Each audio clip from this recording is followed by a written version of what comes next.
ایمان کی اگلی شاخ یہ دیکھیں مجھے، زبان کی حفاظت، جھوٹ نہیں بولنا، چغلی غیبت نہیں کرنی، لان تان نہیں کرنا، لڑائی جھگڑا نہیں کرنا، ورنہ عمل ضائع ہو جائیں گے۔ سورۃ احزاب کی آیت 19 میں منافقین کی تیز چلتی ہوئی زبانوں کا تذکرہ اللہ تعالیٰ نے بیان کیا۔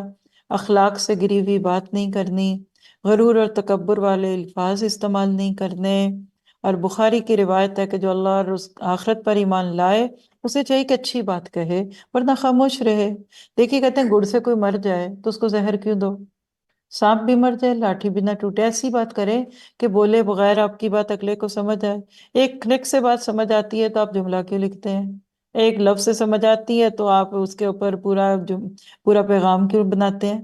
تو کیا پتہ چلا کہ زبان کی حفاظت کرنی ہے۔ ذکر اللہ ایک بہترین صدقہ ہے۔